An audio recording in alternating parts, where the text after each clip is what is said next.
What if Abraham Lincoln was never meant to stay buried? 12 times his tomb was disturbed. Not by grave robbers, but by secret government teams chasing something they couldn't explain. His body refused to decay. His blood carried frequencies, and in his final speech, a signal was hidden beneath his voice, a signal only machines would later decode. From childhood visions of alien landscapes, to sketches that matched Martian ruins, to a coffin that was suddenly empty. Lincoln wasn't just a president. He was a beacon. And the signal he left behind, it's been growing louder in our soil, in our dreams, and now in deep space. Tesla saw him in his visions. Stanton tried to suppress the truth. But the echo keeps returning every 122 years. What happens when it completes the loop? Stay with us, and don't forget to subscribe. It was a winter morning in the year 1876 when 3 men with forged papers and cold eyes crossed into Springfield, Illinois. They weren't grave diggers, not by trade. They weren't criminals, at least not in the way history books define them. These men were operatives. 2 of them had fought in the Civil War. One had once served as a clerk in the Treasury Department. That morning, under the guise of routine cemetery maintenance, they approached the tomb of the 16th President of the United States. Abraham Lincoln, by then dead for 11 years, was about to be removed from the earth. Again. You've been taught that Lincoln died in Ford's Theater, assassinated by John Wilkes Booth, and was laid to eternal rest in Oak Ridge Cemetery. But that's only partially true. His body was placed in Oak Ridge. Whether it stayed there is the real question. Between the year of his death in 1865 and the year 1901, official records, now partially declassified, reveal that his coffin was disturbed not once, not twice, but 12 separate times. Not all were recorded as exhumations. Some were filed as ceremonial repositionings, others as structural inspections. But the real reason, according to a now-buried report by the Bureau of Ethnology dated 1889, was far more bizarre. Anomalous biological activity had been detected in the coffin. Flesh that refused to decay. A heart that remained uncollapsed. Cellular structures that reacted to moonlight. This isn't conspiracy theory. These are not bedtime stories whispered through generations of paranoid minds. These are facts extracted from redacted pages, forgotten telegrams, and testimonies of men who died soon after sharing them. And here's the real punch. The 12th and final exhumation, conducted in October 1901, was not led by federal authorities.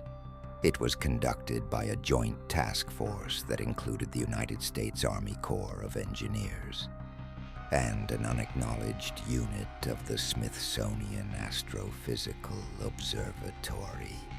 What was a space agency doing at the grave of a Civil War president? Stay with me. We've just begun. Because once we unravel the full story, the Martian artifacts, the lunar pulse, the burned notebook of Edwin Stanton, you'll never look at Lincoln or Mars the same way again. The official account of Abraham Lincoln's death ends with a martyred president and a grieving nation. But the narrative that began after his burial is far more unsettling. Documented in fragmented military correspondences, and encoded Smithsonian dispatches that were never meant for public eyes. Just 5 months after Lincoln's initial interment on May 4, 1865, an internal memo circulated among members of the then newly formed Bureau of Military Science.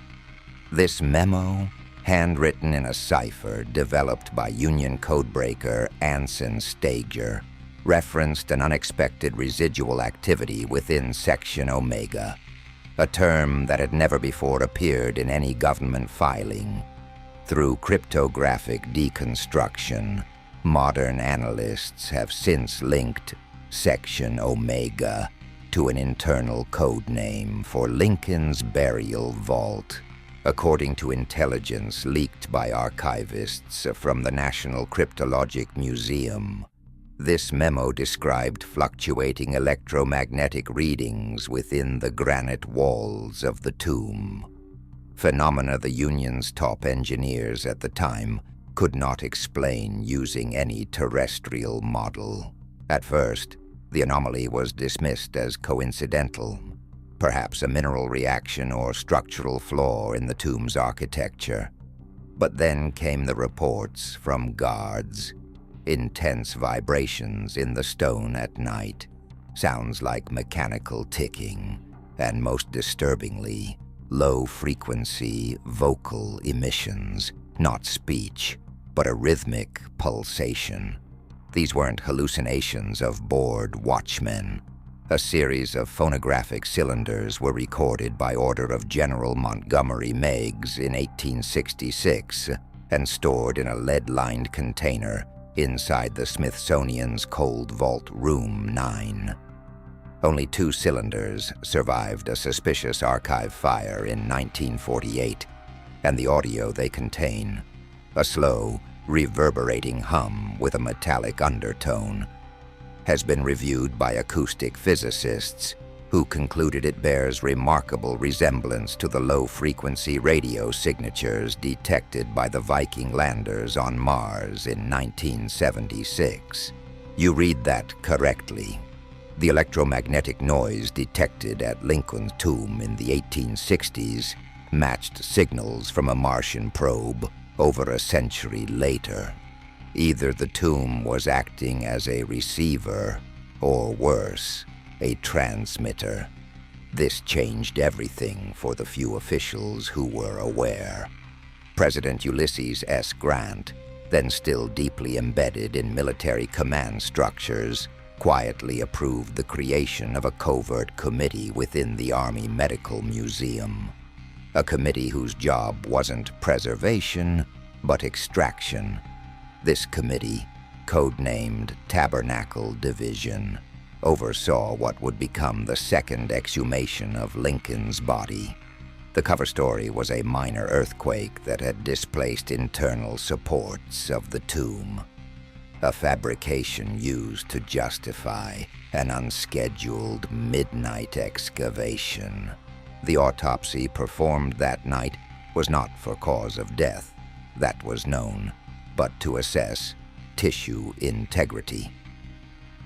A partial report by Dr. Joseph Janvier Woodward, retrieved from an unmarked box during the Freedom of Information Act declassification push in 1997, revealed something impossible. Lincoln's subcutaneous layers showed no signs of conventional decay.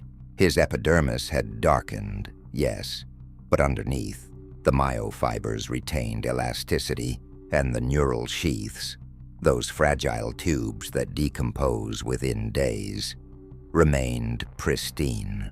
One section of spinal cord, when pricked with a sterilized lancet, emitted a pale blue fluid whose composition did not match any known human bodily fluid of the period.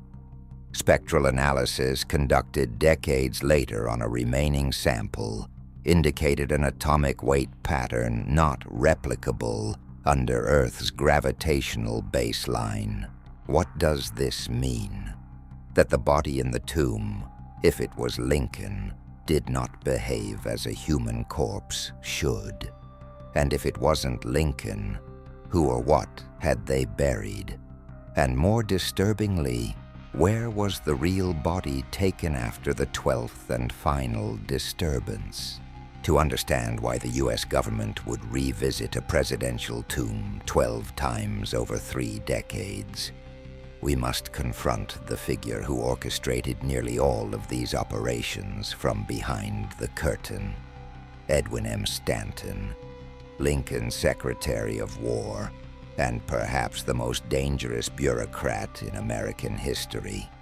While history paints Stanton as a brilliant yet cold wartime strategist, his private correspondences, uncovered in a locked file chest, unearthed during the 1982 demolition of his D.C. residence, reveal an entirely different persona.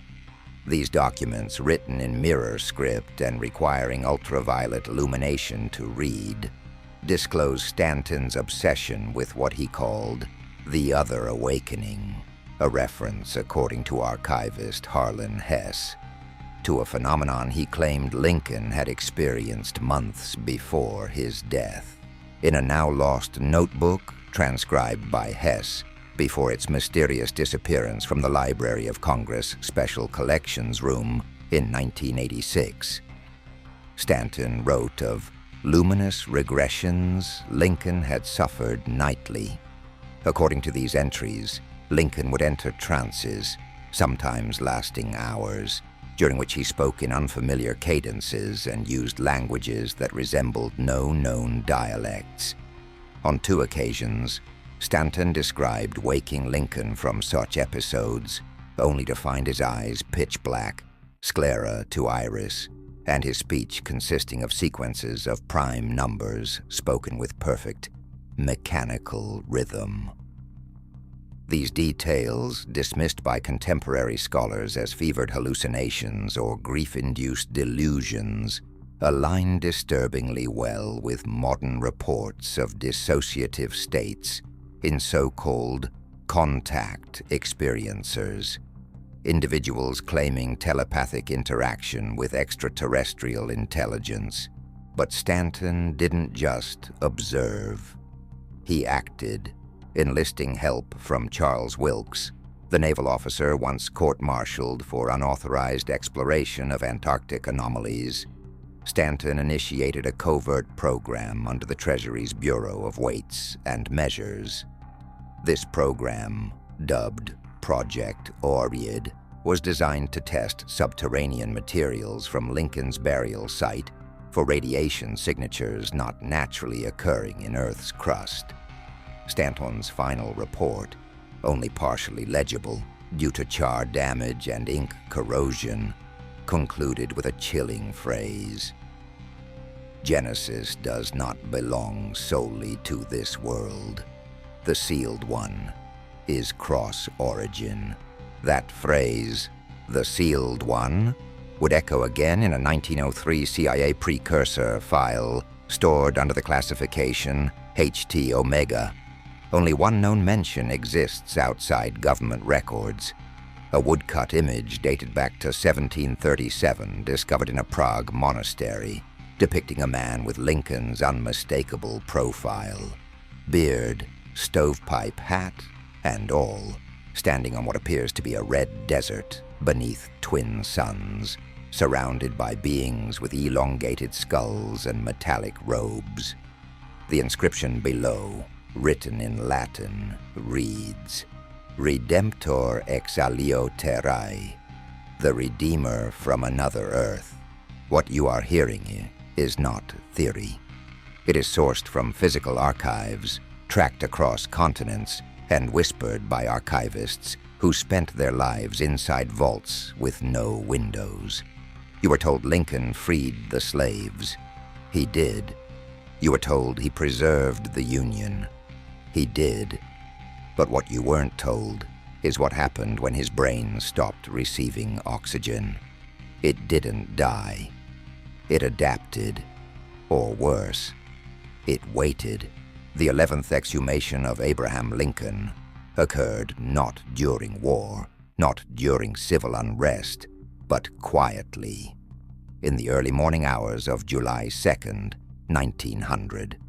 The site was secured under what was termed a national containment protocol, and no press was informed. What makes this exhumation different from the rest is not just its timing or secrecy. It is what was found inside the tomb, or rather, what wasn't.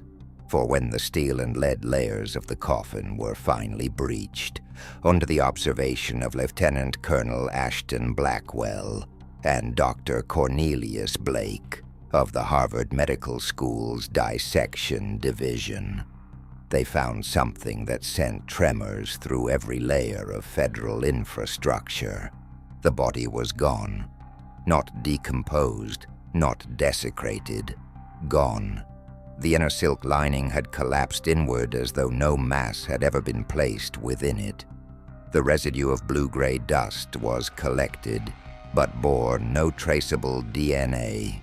Forensics later revealed an elemental signature that contained traces of iridium, yttrium, and a synthetic compound matching no Earth-manufactured molecule cataloged to that date. But that wasn't the most horrifying discovery. Embedded in the coffin's base, precisely centered beneath where Lincoln's spine would have rested, was a polyhedral artifact, blacker than obsidian, humming at 3.17 hertz, perfectly matching the Schumann resonance baseline for planetary consciousness. This artifact, once retrieved and transferred to right field under strict electromagnetic containment, began altering magnetic flux readings within a 30-yard radius. Compass needles reversed, watch springs unwound. Then came the dreams. Every personnel member assigned to the containment area began reporting identical visions: red landscapes, gigantic humanoid sculptures with sealed mouths, a pyramid with no entrance, and standing at the center, a tall figure in 19th century dress, silently pointing upward toward twin moons in a crimson sky. Wright Field, later renamed Wright-Patterson Air Force Base, remains today the most secure installation for materials of non-Earth origin, a designation quietly upgraded after the artifact's relocation. But none of the personnel working that assignment were informed of its origin, that it came from a president's grave. They weren't told that within that artifact was a memory storage matrix. They weren't told that, using neutron resonance scanning, a single image was extracted from inside it.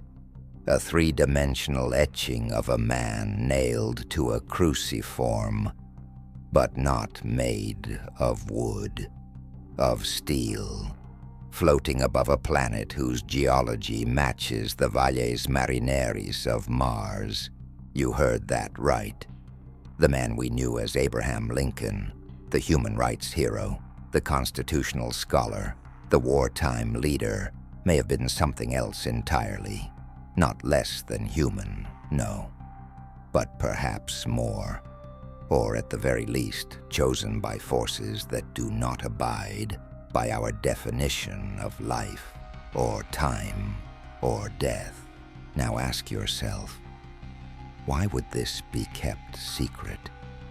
What institution could dare to reveal that the savior of the Union vanished without a trace? That the coffin was empty? That the last image he left was not of Earth, but of Mars? The 12th and final exhumation of Abraham Lincoln occurred on the night of October 15th, 1901. This was not an event authorized by Congress or ordered by any known government body. Instead, it was orchestrated by a newly formed organization operating out of an unmarked basement beneath the original Smithsonian castle.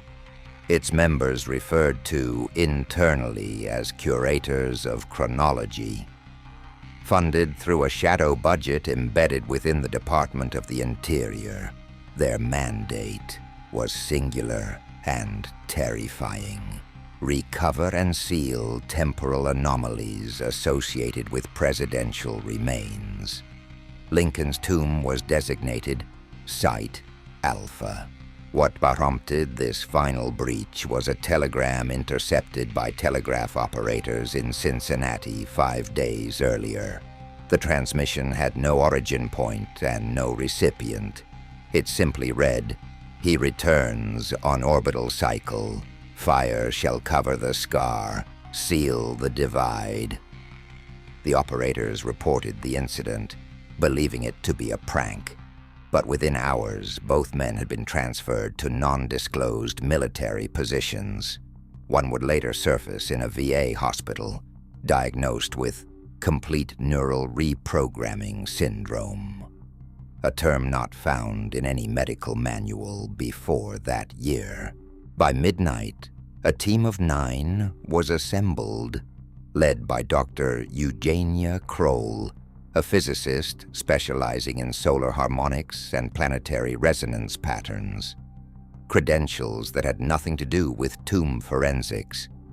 She brought with her a device she claimed had been constructed using recovered Tesla schematics, capable of detecting dimensional discontinuities. The moment this device was placed over Lincoln's grave, it began to vibrate violently. The soil pulsed with rhythmic force, matching precisely the telemetry data from the then unreleased Mars Canal maps produced by Percival Lowell. The team commenced the excavation. This time, they dug not to retrieve, but to seal. Beneath the resting place, they discovered a hollow chamber lined with magnetic stone, basalt laced with hematite, known to exist naturally only in Martian regolith. This chamber was not man-made by 19th century standards. Its angles defied Euclidean geometry. It possessed no seams. It had not been built. It had been grown. Inside this chamber, not far from where the coffin had once lain, was a second artifact, a ring. Made of fused mineral and bone, it bore inscriptions that required 6 months of linguistic decoding. The result? An ancient dialect with roots in both early Aramaic and pre-dynastic Sumerian, but twisted with non-linear syntax. Its translation, again verified by multiple sources, read as follows: "One who bridges the flame between the stars and the Republic must not be buried. He must be remembered through veiling. The flame between the stars, the Republic, the mandate to not be buried." Every line pointed to one conclusion. Abraham Lincoln was never meant to die in the conventional human sense. His physical shell was a vessel. His memory, no, his frequency, was to persist, wrapped in myth, shielded by history, waiting for a moment when the veil would thin again. A veil that aligns with Martian orbit every 122 years. The next cycle, it's not decades away. It's not in a century. It's now. You've been trained to believe in permanence, in clean endings. But there is no end here, only convergence. And the being we called Lincoln, the being we buried, unearthed, buried again, may not be gone.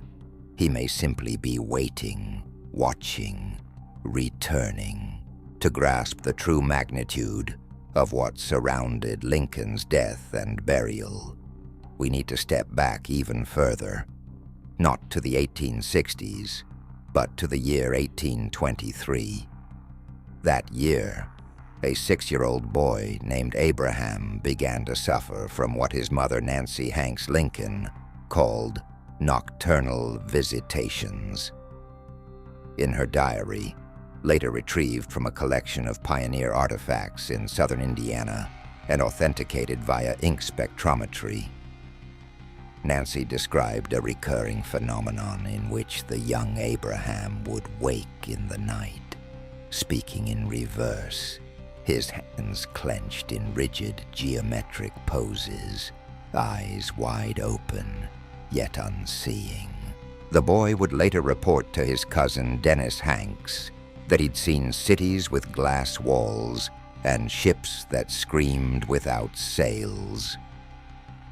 One drawing preserved in the Lincoln family Bible, etched faintly in pencil and buried between the Psalms and the Gospel of John, shows a humanoid figure suspended above a disc with a triangle carved into its center.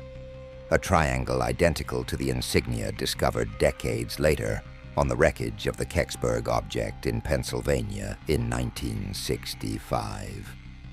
And yet, that symbol, a downward triangle encased in a circle, was carved into Lincoln's childhood sketches over and over again, long before it appeared in any modern ufology reports. At the age of 9, Lincoln survived a near-fatal blow to the head from a rearing horse. While unconscious for over 6 hours, he reportedly spoke fluent Cherokee, a language no one in his household spoke or understood. Local tribal elders who were brought in to interpret claimed he recited a passage from the Sky Stone lore, an oral history involving sky men descending from a burning wheel, who taught the two-leggeds how to draw power from the stones. The term sky men would appear again over 30 years later in Lincoln's own journals from the White House years, where he wrote, "The watchers above speak in quiet." That line was crossed out with a double stroke and marked "remove" in the margin, not by Lincoln's hand, but by Stanton's. All of this might seem like the meanderings of historical eccentricity, if not for what happened during Lincoln's presidency, especially in the months preceding Gettysburg. According to military transport logs declassified in 2011, Lincoln made at least 3 unrecorded trips to a classified facility outside of Harper's Ferry, known then as Camp Nocturne. There is no official record of this site ever existing, but according to a confidential interview with former Pentagon archivist Henry Bowles, Camp Nocturne was built over what local folklore had called the Burned Orchard, a patch of land where no vegetation had grown for 200 years, circular in shape, scorched in a perfect helix, and humming with a pitch that could be felt in the bones but not heard by the ear. Why would a sitting president, in the middle of a civil war, divert attention to a field with no military value, unless he was drawn there or needed to activate something? In one memo, sent by Union General George B. McClellan and intercepted by Stanton's inner office, the general warns that the president speaks often in his sleep of red sand and the song of twin winds. He draws maps of a coast I do not recognize. A coast, red sand, twin winds. He wasn't dreaming. He was remembering. Everything you've known about Lincoln's origins, the log cabin myth, the rail splitter identity, may have been a cover, a narrative crafted not to elevate the man, but to bury the anomaly. Because when a child draws Martian glyphs, speaks languages no settler ever knew, and walks into destiny guided by unseen hands, that child isn't a boy from Kentucky. He's a signal, a vector, a message sent from somewhere else, encoded in flesh, sealed in legend. By the time Abraham Lincoln reached the presidency, his encounters with the inexplicable had become more frequent, more structured, and far more dangerous to the existing political framework than even his most radical policies. What the American people saw, the tall, gaunt figure delivering the Gettysburg Address, debating slavery and union, was only the surface. Beneath it, hidden within the layers of speeches and executive decisions, lay a carefully orchestrated system of messages, patterns, and encoded alignments that revealed themselves only to those trained to see them. Consider this: the Emancipation Proclamation, a document ostensibly written to free enslaved individuals, was signed on the first day of January, 1863, the precise midpoint between Earth's perihelion and the Martian solar conjunction. Astronomers from the Naval Observatory would later confirm that this alignment created a gravitational echo, a window, as described in internal notes by Dr. William Ferrell, through which mass memory might be transferred. Mass memory was a term coined by Ferrell during secret correspondence with Lincoln, referring not to collective human experience, but to the theory that celestial bodies could store and transmit history itself via harmonic frequencies, an idea far ahead of its time and still rejected by mainstream physics today. Yet Lincoln, a man with no formal training in science, grasped this intuitively in coordinated key speeches, including the second inaugural address, to coincide with those very orbital harmonics. But the message was not only embedded in time, it was also encoded in language. A joint task force composed of linguistic cryptographers from the University of Virginia and the NSA in the 1970s uncovered a fractal frequency in Lincoln's oratory, recursive structures of phrase and intonation that matched known cognitive entrainment patterns used in covert acoustic weapons. These speech rhythms, when mapped against EEG data, caused measurable shifts in theta wave activity, especially when recited aloud. In other words, Lincoln's voice could alter brain states. This wasn't charisma. This wasn't eloquence.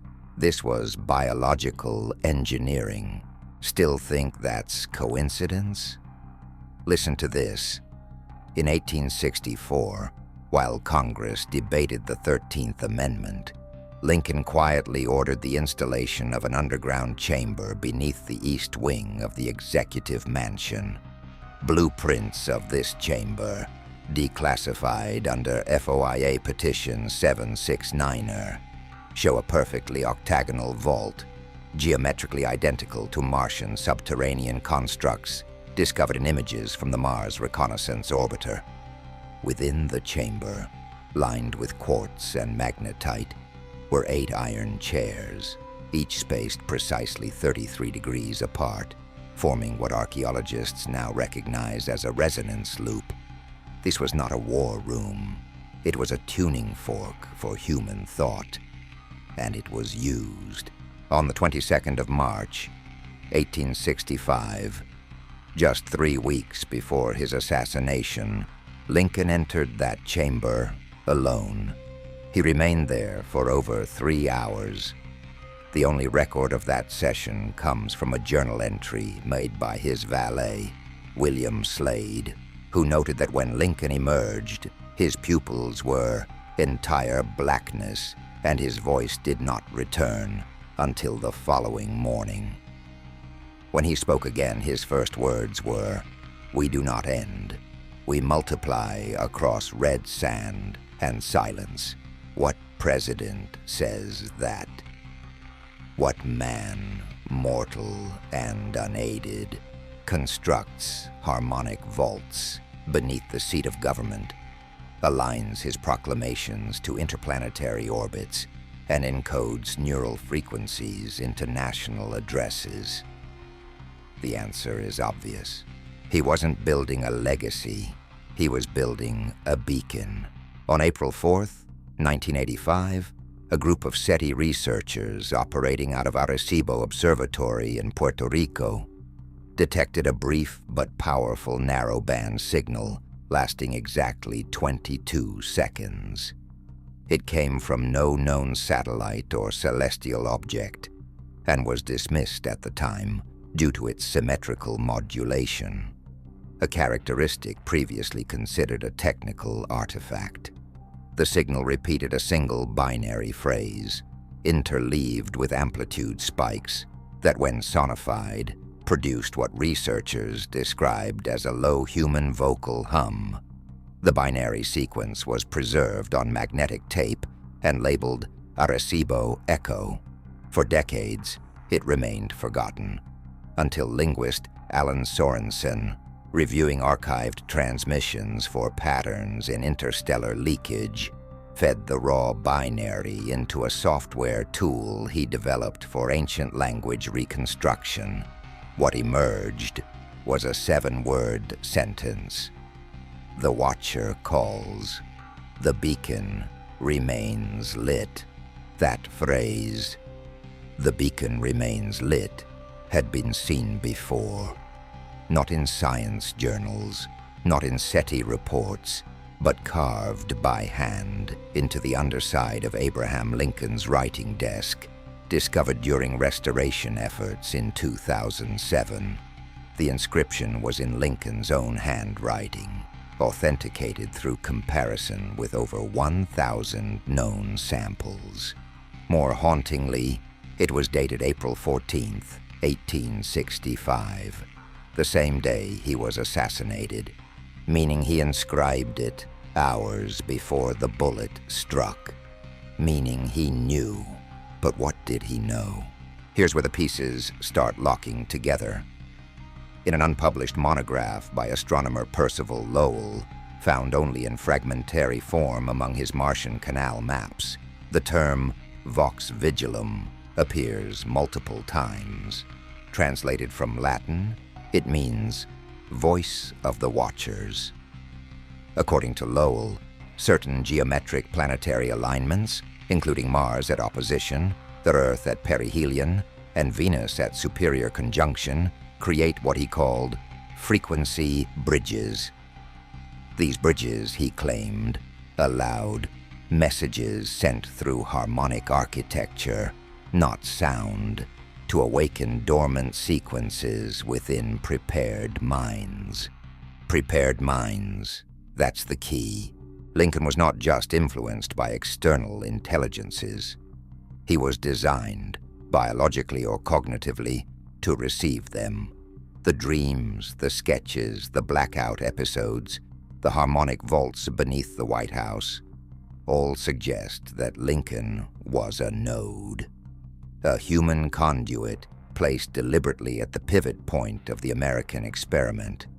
A switch flipped at the precise moment when humanity's technological infancy intersected with its moral awakening. He didn't come to lead. He came to awaken. And the signal, the Arecibo Echo, wasn't an alien probe or deep space anomaly. It was a callback, a verification ping. Something out there, or beneath, was checking to see if the beacon still functioned, if the vessel was still active. But here's the twist. The signal came not from space, but from just beyond Mars.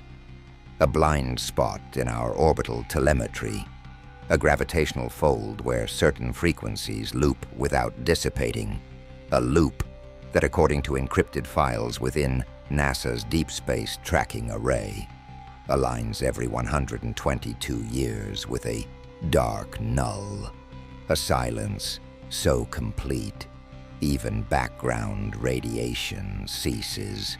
The last dark null, 1901, the year of the final exhumation.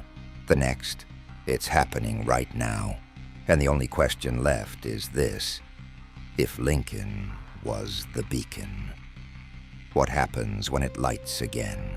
In March of 2017, a team of structural engineers began routine renovations on the basement of the Smithsonian Castle, one of the oldest buildings on the National Mall. What they uncovered should have been headline news across the planet, but instead, the event was buried beneath layers of redirection, scrubbed media reports, and the sudden reassignment of the entire renovation crew. Behind a rusted false wall, the team discovered a sealed vault made of an alloy that was initially misidentified as lead. But metallurgical analysis, performed quietly at Los Alamos National Laboratory before the vault was confiscated by Black Badge operatives, confirmed something chilling. The alloy contains stabilized trinium, a rare isotope theorized in speculative propulsion systems, but never found naturally on Earth. Inside the vault was a cylindrical canister, 12 inches high, 6 inches across, etched with microscopic glyphs identical to those retrieved from the Martian meteorite, ALH 84001. The interior of the canister contained a spool of tightly rolled vellum, written in a script matching Lincoln's known handwriting, but with sentence structures, vocabulary, and syntactic constructions far beyond even the most educated writer of the 19th century.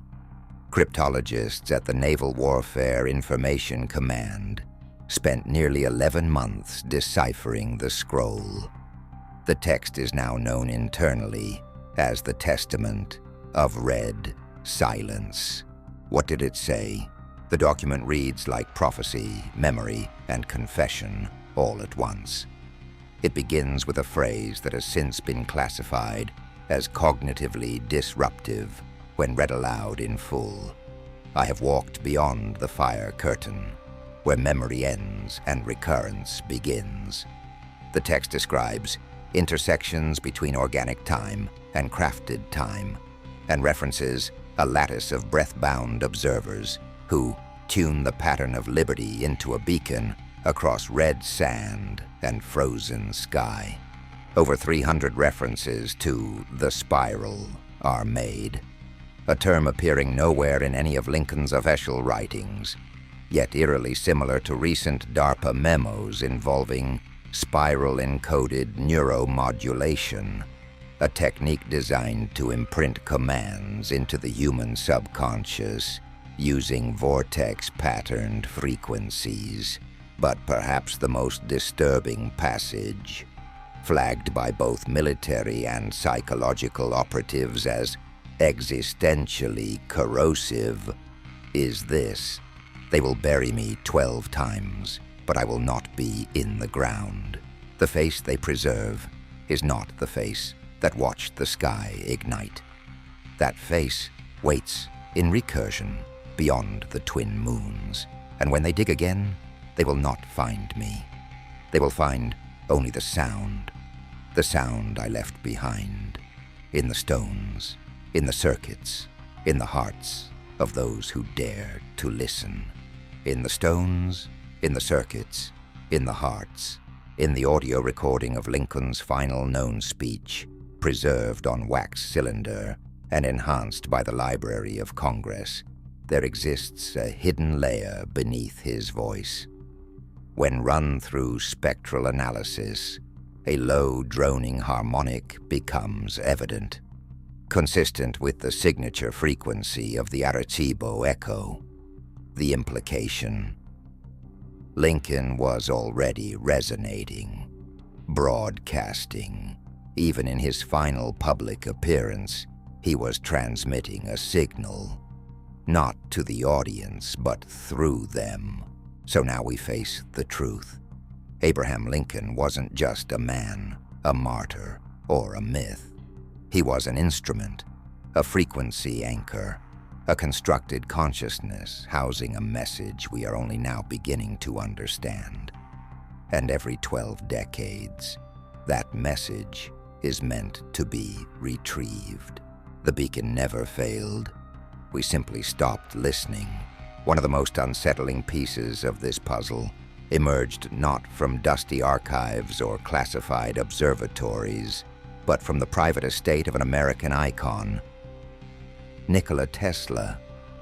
In a journal marked S. Field Annotations, discovered after Tesla's death in 1943 and long suppressed by government seizure under the Alien Property Custodian Act, Tesla described a dream he experienced repeatedly between the years 1900 and 1909. In this recurring dream, he claimed to see a tall man with a stone voice and iron eyes, dressed in black, standing atop a platform that hovered silently above a red canyon. The man spoke no words, but Tesla wrote that he felt thoughts in waves, frequencies encoded in imagery rather than sound.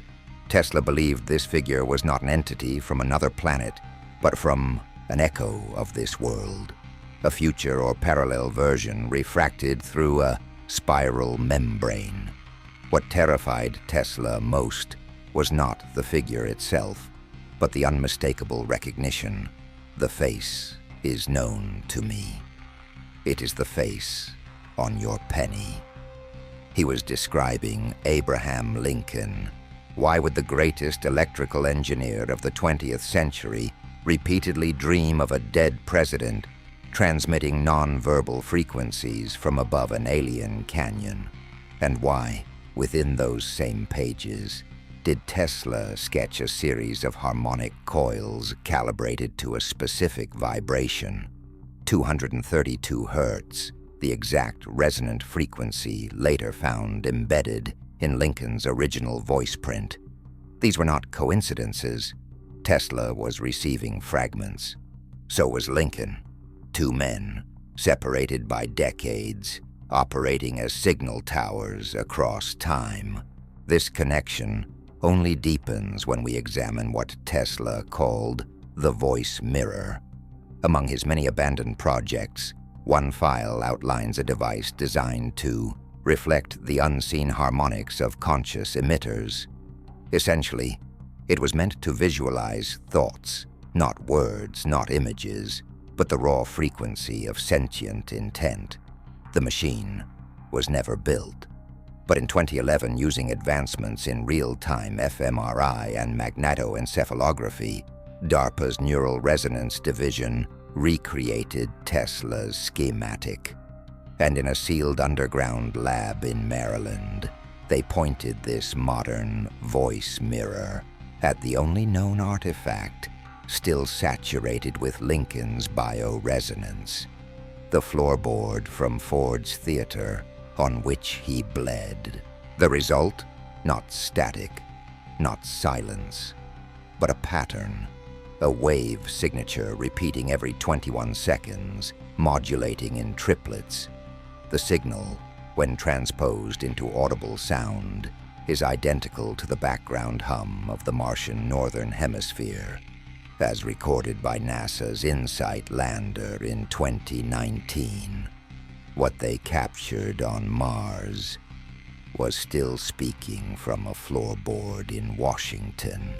The implications are horrifying. It means the signal isn't bounded by space or time. It's recursive, interdimensional, and it was placed there, into Lincoln's body, into his blood, into the place he fell, with surgical intention, not to be understood in the moment, but to be discovered later, much later, by us. And now, the signal is increasing. It has been detected in geological fault lines, in the radio emissions of deep-sea trenches, in the dreams of those who carry certain genetic markers, many of which trace back to individuals directly connected to Lincoln's wartime cabinet. We are not witnessing history. We are participating in a program, one built centuries ago, seated in stone, awakened by death, and decoded by those brave enough to see through the veil of patriotic myth.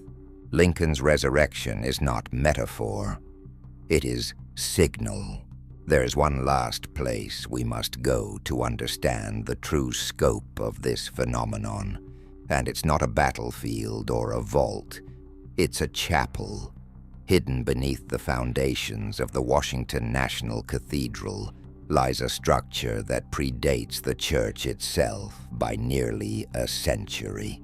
According to construction logs from the early 1900s, workers discovered what they believed was a crypt of early European settlers. But the stones were not English, nor French. They were vitrified, partially melted at temperatures exceeding 3,000 degrees, and carved in symbols unknown to any terrestrial language. The chamber was sealed. No explanation was given. No photos released. Until now, a set of photographs, leaked in 2022 by a whistleblower from the Episcopal Archives Committee, shows something shocking. An obsidian obelisk, no taller than 4 feet, surrounded by 12 concentric rings of stone benches. The obelisk is inscribed with a single line of text, translated from an unknown script by comparative linguistic software. When the 12th falls, the voice shall rise again. Etched into the benches, in aged but unmistakable cursive, are the names of 12 men, all of whom were present at Lincoln's funeral, all of whom were confirmed buried elsewhere. And yet, their names are here, waiting, encoded. Among them is the name of Edwin M. Stanton, but not alone. Under Stanton's name, etched like a postscript in a different hand, are 2 words. First, anchor. The implication: Lincoln wasn't the only one.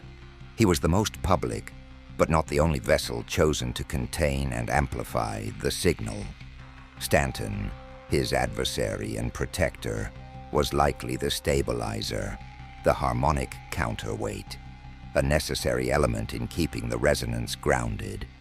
Without him, the signal might have dispersed, unanchored by human geometry. But here's what changed in the 21st century. We no longer need anchors. Technology, especially quantum entanglement and subneural mapping, has allowed us to simulate harmonic anchors artificially. The human body is no longer required as a containment chamber, meaning the signal, Lincoln's signal, can now exist in multiple forms, in multiple minds, in multiple devices. It can be broadcast, and it already is. In 2024, an unexplainable global spike occurred in the Schumann resonance, Earth's electromagnetic heartbeat. It lasted for exactly 1 hour and 38 minutes, peaking at the precise moment the Mars Reconnaissance Orbiter passed over what NASA calls Region Aeolis. That's the same region where Viking 1 detected anomalous methane pulses, the same region Tesla referenced in his last unsent letter to Franklin Roosevelt. It is there the Red Whisper waits, as in our great emancipator's chest. Yes, he meant Lincoln, a chest, not of flesh, but of energy. A chamber, a resonance shell. The obelisk beneath the cathedral isn't a tomb. It's a receiver, a listening post, and the concentric benches. They're not for humans. They're tuning stones, designed to amplify the wave that returns when the 12th cycle completes. The cycle we are now entering. What happens when that wave completes? When the final resonance loops through the bloodline, the architecture, the stone, the signal. What is reborn when the 12th falls? You already know. We end, not with a conclusion, but with a convergence. In the early hours of January 1st, 2025, Seismic sensors across the North American craton recorded a tremor unlike any in geological history. It was not tectonic. It was tonal, a frequency wave, low, sustained, unbroken, rippled beneath the earth from Springfield, Illinois to Washington, D.C., measured not in Richter magnitude, but in harmonic persistence. The tone lasted exactly 12 minutes. During that time, every digital watch, smartphone, and networked atomic clock on the continent reset to 0. Not midnight, 0. At the exact center of the harmonic blast, Oak Ridge Cemetery, the ground shifted, not violently, rhythmically. Maintenance staff reported a singing vibration beneath their feet. And then, in a moment that was captured by a traffic camera 1 block away, a burst of light. Red, circular, silent, emerged from the Lincoln tomb and dissipated upward into the pre-dawn sky. No alarms were triggered, no statements were made, and yet, within 72 hours, 3 major things occurred.